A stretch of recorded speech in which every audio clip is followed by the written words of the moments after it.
Hey, this is Metal Rob. Welcome back to the Metal Roundtable, Episode 9. And with me, as always, is the great... Carcass John.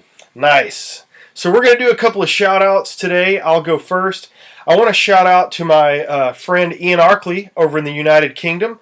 This is one of his latest projects, Guillotine Dream. You may know Ian from My Silent Wake. You might know him from Seventh Angel, the old thrash band. He's never done anything wrong. Everything he's done has been great. If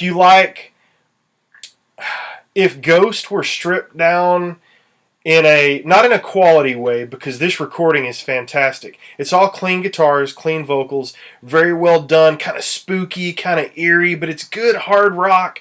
Man, I love that Guillotine Dream album. You need to check that out, but it's in the ballpark of Ghost, but simpler in a cooler kind of way. It's kind of hard to describe. It's really cool, but they've got a look and just a feel about them that's really slick that you ought to check out. Who's your shout out, brother? I want to shout out to Bruce Corbett. Bruce Corbett is for those that don't know, and you should know, he was the lead singer for Rigor Mortis. Recently with Warbeast. Warbeast just put out their third record on Housecore Records, produced by Philip H. Anselmo. We've talked about him. Warbeast, Enter the Arena. It's a ripping, thrashing, full of killer riffs and dark subject matter. It's really awesome. It's available on vinyl, picture disc, and CD. I've got it's one of my proudest moments. I did the album artwork, and for whatever reason, I seem to have these moments where I have this moment of brilliance, and man, this cover really turned out nice, if I don't say so myself, and I do say so because it looks awesome. It's good. It's really good. And I think this is one of those rare times, and I did the other two also, and the music is great, but I think this is the perfect fit of music and art. I mean, the art emulates what the music was all about. So, shout out to Bruce. He's battling cancer. He's struggling, but you know what? He's a tough metal warrior, and he will somehow make the best of this. And just in the way of a secondary shout out to anybody in the Texas area or in the world, April 21st at the infamous Rail Club in Crazy Fort Worth, Bruce and his wife Gina are going to renew their wedding vows, which is very cool. And then as a second part of that, Rigor Mortis is releasing the Freaks demo. Now, for those that don't know, Bruce sang on the demo, but didn't sing on the actual album. But the guy that did sing on the album, Doyle Bright, is actually going to be there, and they're known as Wizards of Gore now since the unfortunate passing of Mike Scascia. Mike Taylor is stepping in and doing Mike's guitar parts, which is really, truly amazing and a tall order for anybody. Yeah. But Wizards of Gore is going to play the Freaks demo and do some other things, and it would really be worth your while. Plus, there's some killer bands. Rick Perry's new project, Iron Jaw, Chemicost, Creeper, and holy cow, there's one other band, and I can't remember their name. Now I feel bad. You're telling this story, brother. I'm sorry. I'd have to look on my phone. I don't want to take a break. But anyway, shout out to Bruce and to his wife, Gina. Both of them, man, they are... You ever want to... get motivated to do great things. Those two are your good examples there. So yeah, send them good vibes, good messages, man. Just reach out to Bruce if you can take just a second and brighten his day. That would go a long way for Bruce. I know. Yep, absolutely. Well, we are going to talk about a band that is, like you like to say, a tale of two bands. We've talked about many over the past few episodes, and we'll get into more specifics. But today, we're going to cover Van Halen, and I'm going to let you in on a little secret. The great Carcass John roadied for Van Halen in the summer of... 81. I was 11, by the way. I wasn't 11. In fact, I was older than 11. Tell me about, I want to know how in the world you got, before we get into the actual band discussion, how in the world did you get hooked up on a Van Halen? Well, here's the funny how when you make the right turn in life that good things happen, and when you make the wrong turn in life, good things don't happen sometimes. I became a Van Halen fan. I don't want to. We don't want to drag religion or politics or whatever into this, but I was a missionary for my church. Yeah, the white guys in the white shirts riding bikes. And before I left on my mission, I picked up the first Van Halen, and I couldn't believe my ears. I thought, this is the greatest new music I've ever heard. Now, as a missionary, for the 2-year period I was out there, we weren't allowed to listen to music because we were supposed to be focused. Mm-hmm. So I had these riffs and these songs ringing in my ears the whole time I'm riding my bike around. And I remember one day I was riding my bike past a car that had an 8-track sticking out. This has been about a year later I'd been out, and so it would have been 79 working on 80. And I saw it sticking out, and it said Van Halen 2, and I thought, oh my gosh, there's another one. So even though I wasn't supposed to listen to music, I went to the local record store, and I bought the tape, and I left it sealed because I wanted it to be the first thing that I listened to when I got off the mission. Okay. So that was you did the right thing. That was my back pocket thing. But anyway, I had dinner with some people that knew, because as a missionary, people were trying to feed you and take care of you because you're kind of out there without purse or script. We didn't get paid for this. But anyway, we were eating dinner, and they said, you like music? Well, one of our friends, his name is Ted Templeman. Well, we know who Ted is, right? Yep. He's the producer of Van Halen, the Doobie Brothers. He produced the Bullet Boys, kids. Yeah. So, over the course of a few years, I got a card from this guy, and he gave me a card, and it's kind of not what you know all the time, it's who you know. And someone said, well, if you ever, I had drumming experience. I'd played drums before, and so the long and the short of it was, there was an opportunity. A couple of the regular road guys were taking some time off, and they needed like a local crew that could actually travel with the band for a short period, and so that's what I did. And it was mind-blowing. It was everything you've heard, and it was a lot of hard work. Mm-hmm. So anyone that thinks that the life of a roadie is glamorous, it's a great life, but it's not glamorous. And it's hard work. I remember there were nights where we maybe had an hour and a half, maybe 2 hours worth of sleep. And we ate while we were driving. What tour was that? Would have been just as Women and Children was coming out. Okay. So, but amazing time. And like I said, if you want to sleep in the back seat of a bus or a van and work your tail off, that's the life for you. So I took the opportunity, because typically I would work in the summers and get money for college. And that was my game plan, was to get back into college. Yeah. And so, and there you have it. So you got paid, I guess. Oh, I got paid. Yeah, you can make good money. Okay. And back then, I mean, the tours were huge. I mean, they were big ticket items, and so more so than like say our buddies in Havoc that borrow their mom's van and a U-Haul and drive all over the world and hope the rear end doesn't go out or the transmission doesn't break. And they make what they can make. But this was a big budget deal. Van Halen had already worn out their welcome opening for AC/DC and Journey and the others and the like. Yeah. And had struck a deal to do their own headlining tour. And so they were massive. They were huge. We were doing huge arenas, football stadiums. I mean, it was insanity. That's awesome. That's fun. I've never heard that story. I put him on the spot for that. So, Van Halen Talk. I like to start these off by talking about how we got into the bands, and we heard a little bit about how you got into the band.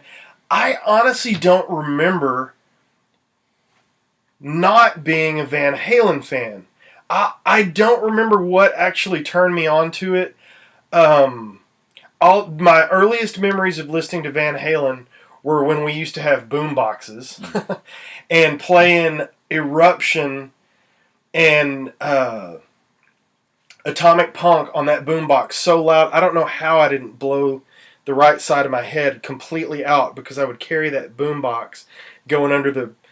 I remember it like it was yesterday, walking under the bridge in my little bitty hometown with it just echoing Atomic Punk. And it must have been one of those deals where the older kids around me were listening to Van Halen, and I got into it. But... let's get into the tale of two bands. the thing that I liked about the first Van Halen, if you will, not Van Hagar, is man, even though it was very pop, hard rock oriented, man, it was fierce. It was vicious. The guitar playing and the energy was so on fire, no pun intended, that it was just so energetic. It was mind blowing. The songs were great. The lyrics were good. You know, you got an element of cheese, and you got an element of darkness, and you got some pop hooks, and you got some just big heavy rock and roll, and you got some heavy metal sprinkled through there, and they just crushed it on the first. Oh my gosh, all the Roth albums were just amazing up through 1984. What do you think? Well, and it's funny as you're mentioning songs. I'm hearing the riff in my head. You know, Atomic Punk, and then that washboard intro and so forth, and really innovative, creative stuff. I just heard a Paul Stanley blurb about Gene Simmons and his discovery of the Van Halen thing, and his recording of the demo, which I have a copy of, and it's just completely it's mind-numbing how great it is. But this Eddie Van Halen kid was just trying new things and hit on something that nobody had ever heard before. And man, some of that stuff on Van Halen 2 is so heavy that you could almost call it heavy metal if the vocals weren't as clean and as harmonious and so forth. But you know, Diver Down was probably my least favorite of all those. But I circled back around and listened to it, and it's still a good record. It's a good record. It is my least favorite. It's not a great record, but the first three, plus Fair Warning, well, even 1984, I can't. Women and Children First. I can't argue with any of the first five except for maybe Diver Down. Mm-hmm. So, or first six records, the David Lee Roth era. I mean, well. And they needed those guys. That's the thing. Is Eddie Van Halen the greatest guitar player in the world? Man, maybe. I mean, he could be, but what he was doing, in my opinion, when he came out, he set the guitar world on its ear the same way Hendrix did. Because it was, love and flower and simple chords, love, flower children and stuff. And then Hendrix just comes out, and just crushes, just sets everything aside and says, this is where we're going with guitar, and that's what Eddie Van Halen did. Now, didn't Eddie have the same guitar teacher that Satriani and Kirk Hammett and... I don't know. There was a guy named Alan Holdsworth, and that's my understanding, and if I'm wrong, please correct me, but Alan Holdsworth, if you've ever heard of that guy, check him out. He passed away a year ago or two. But talk about an innovator of the guitar. He actually invented a guitar called the synth axe that you would strum it and it would come up sounding like a synthesizer rather than a guitar. But to your point, the innovation that Eddie brought to the game probably stemmed from some of what he had heard from his instructor, and I'm thinking it was Alan Holdsworth. But the ferocity of which he was playing and the hammer-on technique and then using a drill to start. I mean, come on, man. Well, and aside from the guitar playing, which is very hard to set aside when you talk about Van Halen, but if you absolutely make yourself set Eddie to the side, you have to have the other guys to get to where they got. Because is David Lee Roth the best singer in the world? No, but he was the best singer for Van Halen. He was maybe one of the best frontmen ever. And that's where I was headed was, you needed that front man, you needed that swagger, you needed that arrogance, that bravado that he brought to the table. You needed Michael Anthony on the backup vocals. Yep. Van Halen is not Van Halen without Michael Anthony. And he's a heck of a bass player too, by the way. Yes, monster bass player, absolutely. And you need Alex on the drums. You've got to have those four guys. The same as Kiss doesn't work in the early days without Paul, Gene, Peter, and Ace. That's who it took. That's not how it ended up, but that's who it took to get the ball rolling.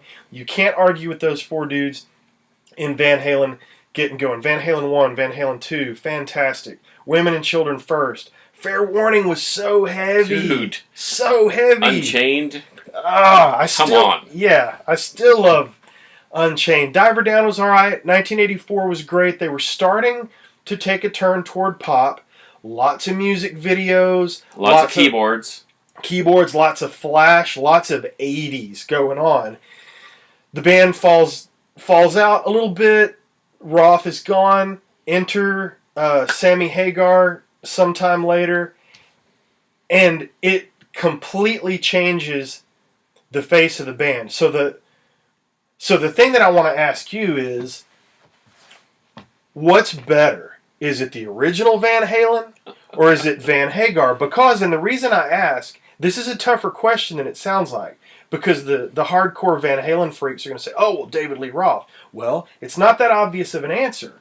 Because the first 6 albums didn't sell tens of millions of albums. They sold well, and they made those guys rich. But you get Sammy Hagar in the band, and you add that extra element of songwriting, and here come 55, 60 million records. Well, so which is better? Well, I mean, if you're looking at pure record sales, you got to say Van Hagar. Right. But, you know, Sammy was already an established commodity. I mean, he started with Montrose and Paper Money and that first Montrose record. Those things are epic. Yep. And he went on a solo career. He had already established himself and was doing a million, going platinum every time he released a record. And he probably was doing Eddie Van Halen and Alex Van Halen a favor by joining the band. He was bringing credibility to the band already. It wasn't some, like they tried to do later on when Sammy left and just plug in some dude off the street. No offense to them, but it just didn't bring the credibility to the band. But I actually saw David Lee Roth when he had Steve Vai, Billy Sheehan, and Greg Bissonette going out as the DLR thing, and I saw him with Cinderella, one of your favorite bands. And dude, Night Songs is a heavy album. And dude, they almost continued that Van Halen style of music with the catchy riff and then the unbelievable blazing solos. And we know Steve Vai is no slouch. And talk about a killer rhythm section. Yeah. Greg Bissonette and Billy Sheehan, second to none. Yeah. But getting back to Van Hagar, when he joined, they already had that momentum moving. I think people still loved Van Halen and still hadn't had enough of them. And so when Hagar joined him, he brought a different element. He actually brought a second guitar. They could play those acoustic parts so Eddie could do the electric. I saw him on the Monsters of Rock with Dokken and Scorpions and Metallica and Kingdom Come. They were spectacular. And they did Eagle Flies and Can't Drive 55, and I thought, wow, that's a weird crowd. You would never think that the Van Halen boys would do somebody else's music besides a cover tune. They were covering the guy that was still in the band. Right. So I thought, well, maybe this will work, and it did. From a record sales standpoint, it really worked. Right. Because, like you said, 5150 and all those OU812, I mean, they just exploded. Right. Answering the question of which is better, I think, is an impossible task. Because I don't really think there's a right answer. And I guess I didn't answer the question because I like both.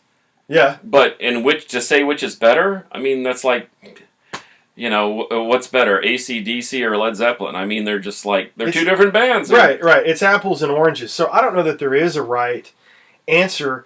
One was more successful in terms of album sales than the other, but solid throughout, not a slouch. Even the reunion record, A Different Kind of Truth. Man, that thing rips. I love it. And I heard people complaining online talking about, so we've gone through the early era, the first few albums. We've gone through the Van Hagar era, some great stuff. To me, let me backtrack a little bit. The albums, front to back, including Diver Down, I'd take the first 6 Van Halen albums. The Van Hagar albums had monster songs. 5150 had tons of hits on it. But OU812, 2 or 3 super solid songs. Balance, 2 or 3 super solid songs. But front to back album-wise, give me Front to back album wise, give me the first Van Halen records. Want to make sure we didn't go to sleep there. We're back. And Van Hagar is a very distant second as far as album content. Now, you come back, you do the reunion tour. I think it was a crime that Michael Anthony was not in the band for the reunion tour. Absolutely no disrespect to Wolfgang at all. Great bass player. I don't know if he can sing. I guess he can. It sounded nice in concert. When I saw them on that tour, I was glad to see Van Halen with David Lee Roth. It was good. I enjoyed it. I felt like it was money well spent. Now, the album was great. And I heard people complaining online. That was a big roundabout to get to here. Well, it just sounds like leftover Van Halen songs. Guess what? It is. It was leftover Van Halen songs. And then you ask yourself, like we've said before, do you want more Van Halen, even if they're leftover songs? Or do you want no Van Halen? In fact, my favorite track on that album, Out of Space, is a track from the original demo that they recorded with Gene Simmons. Oh, see, I didn't know that. That never came out on any record. I knew She's the Woman was an old song that they never... Right. So we had to wait all those years to hear, I think, one of the best tracks on the record. Mm-hmm. So I even warmed up. I didn't like Tattoo when I first heard the song, and I was afraid that it was going to be indicative of the rest of the album, but it wasn't. It wasn't, and that song grew on me. She's the Woman is fantastic. Bullethead? Are you kidding me? That is a ripping, heavy Van Halen song. If you have passed on A Different Kind of Truth, you need to go revisit it. It's a great record. You need to check it out. So, the last point I kind of want to make about this, and we've covered a lot of ground, and we could talk about Van Halen all afternoon, but I feel incomplete in my Van Halen history because I didn't see him with Sammy Hagar. So even though I like the early albums better, I like the Sammy albums less, I feel like that would be an instant purchase for me if they toured with Sammy. I don't think that's ever going to happen, but if it did, it's a no-brainer for me. Well, you can come over and watch the Laserdisc. Yeah, that's true. It'll be nice and loud. Yeah, it'll be nice and loud. And the Casa de Carcass. Laserdisc. 2 Laserdisc references. Wow. Man. That's we're on fire. That's right. We are on fire. So, let us know what you think. Old Van Halen, new Van Halen. What is it? Is the success... is it better because that was the original Van Halen, or is it better because they sold more records and had more success? What do you think? We want to know. Fight it out in the comments. Let us know. We'd love to hear from you. We'll try to respond as much as we can. Another shout out to Ian Arkley from Guillotine Dream. And Bruce Corbett. Man. Hang in there, brother. Hang in there, brother. Until next time. Oh, stand by. Hold on. I almost forgot the good stuff. Find us on Facebook at the Metal Roundtable. Find us on YouTube at the Metal Roundtable. He is on Instagram at CarcassJohnArt. I'm on Instagram at IamMetalRob. And until next time, metal will prevail.